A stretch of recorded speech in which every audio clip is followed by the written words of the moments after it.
नमस्कार, आप देख रहे हैं हिंदी खबर में हूं आपके साथ अमित शर्मा। हरियाणा के मुख्यमंत्री नायब सिंह सैनी ने मंगलवार को गुरुग्राम पहुंचकर हरियाणा विजन 2047 के तहत प्री बजट कंसल्टेशन के पहले सत्र की औपचारिक शुरुआत की।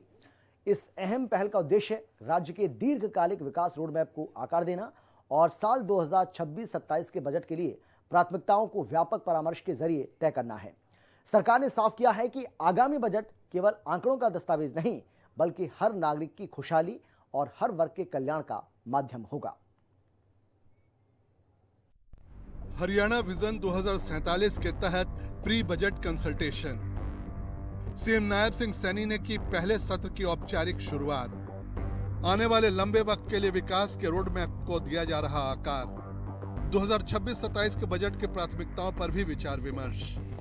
गुरुग्राम में आयोजित इस परामर्श सत्र में मुख्यमंत्री नायब सिंह सैनी ने अपने संबोधन में कहा कि हरियाणा विजन 2047 का मूल उद्देश्य राज्य को आर्थिक, औद्योगिक और सामाजिक रूप से सशक्त बनाना है। इसके लिए नीति निर्माण में सभी हितधारकों, उद्योग विशेषज्ञों, शिक्षाविदों और आम नागरिकों की सहभागिता अनिवार्य है। उन्होंने कहा कि जमीनी जरूरतों से जुड़ी योजनाएं तभी प्रभावी होंगी जब नीति निर्माण में जनता की आवाज सीधे तौर पर शामिल हो।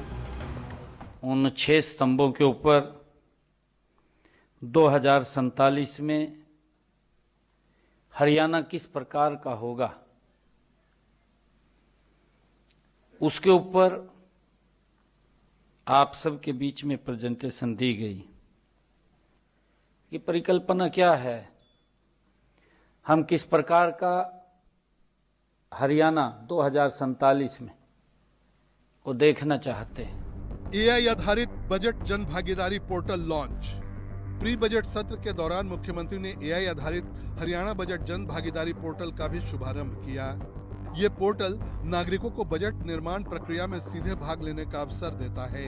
खास बात यह है कि पोर्टल पर हरियाणवी, हिंदी और अंग्रेजी 3 भाषाओं में सुझाव दिए जा सकते हैं ताकि समाज के हर वर्ग की भागीदारी सुनिश्चित हो सके। मुख्यमंत्री ने कहा कि यह प्लेटफॉर्म सरकार की पारदर्शिता, नागरिक सहभागिता और सहभागी शासन की प्रतिबद्धता का प्रतीक है। पोर्टल के माध्यम से नागरिक, विशेषज्ञ और अलग अलग वर्ग के लोग अपने सुझाव साझा कर सकेंगे, जिससे बजट प्रक्रिया अधिक खुली, संवादपरक और निरंतर बनेगी। उद्योग, स्वास्थ्य, शिक्षा, आईटी सेक्टर जैसे मुद्दों पर मंथन। प्री बजट परामर्श के तहत गुरुग्राम यूनिवर्सिटी में उद्योग, स्वास्थ्य, शिक्षा और आईटी सेक्टर के प्रतिनिधियों के साथ विस्तृत चर्चा की गई। इन सत्रों में निवेश आकर्षण, रोजगार सृजन, इंफ्रास्ट्रक्चर विकास, तकनीकी नवाचार, स्टार्टअप इकोसिस्टम, स्वास्थ्य सेवाओं का विस्तार और शिक्षा की गुणवत्ता सुधार जैसे विषयों पर विशेष जोर दिया गया। उद्योग प्रतिनिधियों ने राज्य में ईज ऑफ डूइंग बिजनेस को और मजबूत करने, औद्योगिक क्लस्टर्स के विस्तार और स्किल डेवलपमेंट को बढ़ावा देने के सुझाव दिए। आईटी और टेक्नोलॉजी सेक्टर ने डिजिटल इंफ्रास्ट्रक्चर, आर्टिफिशियल इंटेलिजेंस और साइबर सुरक्षा से जुड़े प्रस्ताव रखे। शिक्षा और स्वास्थ्य क्षेत्र के विशेषज्ञों ने मानव संसाधन विकास, प्राथमिक स्वास्थ्य सेवाओं और मेडिकल इंफ्रास्ट्रक्चर पर निवेश बढ़ाने की जरूरत बताई। बजट से जुड़ी सरकार की प्रतिबद्धता। मुख्यमंत्री नायब सिंह सैनी ने स्पष्ट किया कि परामर्श सत्रों से प्राप्त सुझावों को केवल औपचारिकता तक सीमित नहीं रखा जाएगा, बल्कि उन्हें आगामी बजट में ठोस रूप से शामिल किया जाएगा। उन्होंने कहा, हरियाणा का आगामी बजट हर नागरिक के लिए खुशहाली और हर वर्ग के कल्याण का बजट होगा। सरकार का मानना है कि सहभागी प्रक्रिया से बजट अधिक जनोन्मुखी और परिणामोन्मुखी बनेगा। हरियाणा विजन 2047 दीर्घकालिक सोच। हरियाणा विजन 2047 के तहत सरकार 2047 तक राज्य को आर्थिक रूप से मजबूत, सामाजिक रूप से समावेशी और तकनीकी रूप से अग्रणी बनाने का लक्ष्य लेकर चल रही है।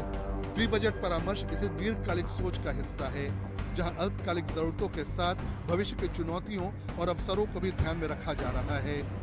सरकार का कहना है कि गुरुग्राम से शुरू हुई यह प्रक्रिया राज्य के दूसरे हिस्सों तक भी पहुंचेगी, ताकि हर क्षेत्र की विशिष्ट जरूरतें बजट में परिलक्षित हो सकें।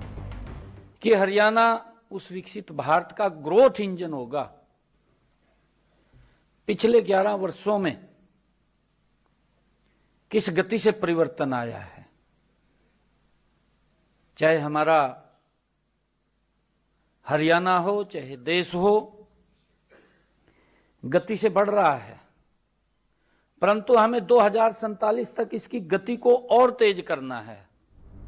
कुल मिलाकर हरियाणा विजन 2047 के तहत शुरू हुआ ये प्री बजट परामर्श राज्य के विकास को नई दिशा और नई गति देने की दिशा में एक महत्वपूर्ण कदम माना जा रहा है। कार्यक्रम में मुख्यमंत्री नायब सिंह सैनी के अलावा उद्योग एवं वाणिज्य मंत्री राव नरबर सिंह, पटौदी की विधायक विमला चौधरी, गुरुग्राम के विधायक मुकेश शर्मा, मुख्यमंत्री के मुख्य प्रधान सचिव राजेश खुल्लर, ओएसडी डॉक्टर राज नेहरू सहित कई वरिष्ठ प्रशासनिक अधिकारी मौजूद रहे। इसके साथ ही उद्योग, स्वास्थ्य, शिक्षा, आईटी और दूसरे महत्वपूर्ण क्षेत्रों के प्रतिनिधियों ने भी सक्रिय भागीदारी करते हुए अपने व्यावहारिक सुझाव रखे। ब्यूरो रिपोर्ट, हिंदी खबर। और फिलहाल इतना ही, एक छोटे से ब्रेक के बाद फौरन लौट रहे हैं। आप देखते रहिए हिंदी खबर।